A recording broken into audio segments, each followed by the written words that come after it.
that we're facing in ministry today, the issues we're facing in government today, the issues that we're facing in culture and society today, the root of those issues are in the family. Come on. And so in order to see our culture and our society transformed, we have to address the cancerous tumors that are in the body of the family.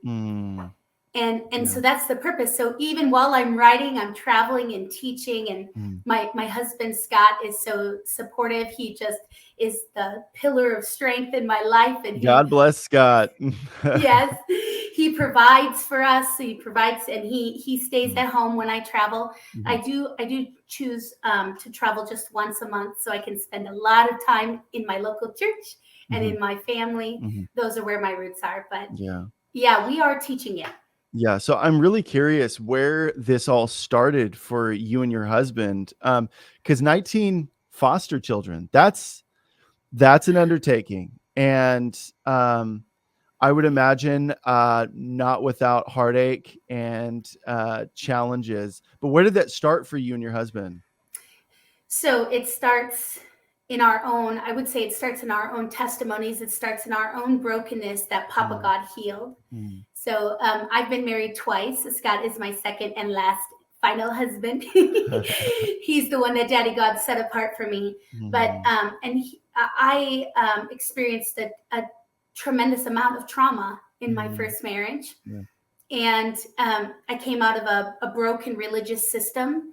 I grew up in a strong, loving, amazing family. They were actually the first people to tell me the call of God on my life. My grandparents put me in the pulpit at 16 years old. So I have a foundation, but the foundation was already cracked. And the reason it was cracked is because I experienced a perceived rejection by my biological father.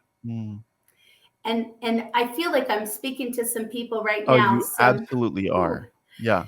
Some anointed, powerful, beautiful treasures who are carrying a broken heart. And the reason they're carrying a broken heart is because they looked at the face of their human papas and they were searching for the face of their papa in heaven. And just like me, I received a wound from my natural father.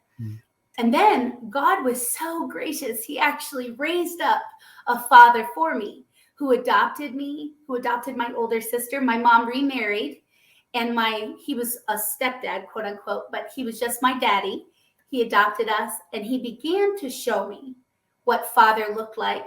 But because of that wound, I really needed deep inner healing. And that wound walked with me a long time until I came out of the cult, actually. When I came out of that religious organization, out of that broken marriage, God began to walk me on a path. He was really revealing his face to me.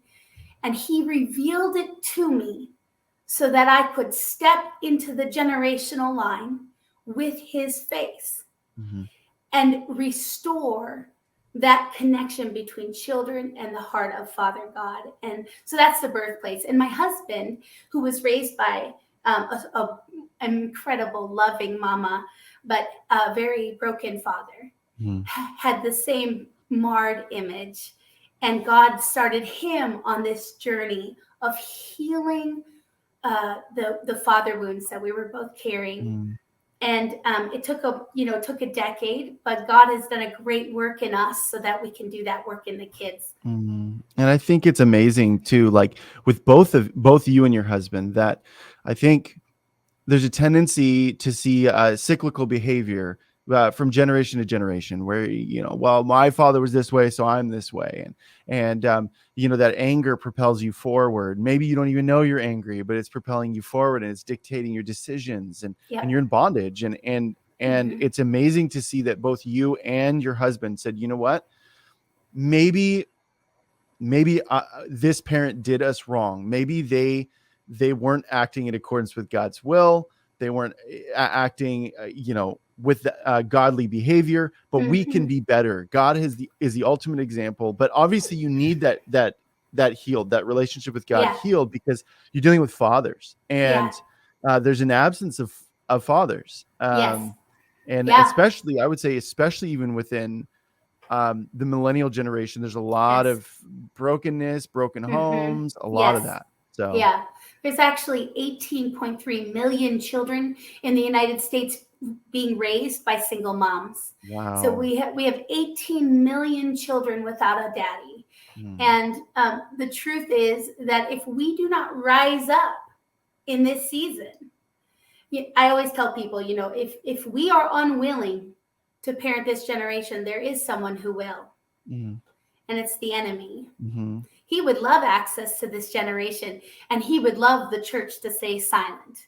He would love for us all to sit back and to say, that's somebody else's job. And the truth is, if we don't do it, it will be the enemy, and we will lose this generation. But there is hope. There's hope. And the whole entire reason Daddy God walked us through this process of healing was that so that we could demonstrate it to our children and then show the church how to do this. We are, we're just normal people. Yeah. We're not, I was a teacher before I went into full-time ministry. I taught in the public schools. And so I have some skills in my tool belt, for de-escalation and things like that. But those things can be learned. All those pieces can be learned. The truth is we just need someone to say yes. Yeah.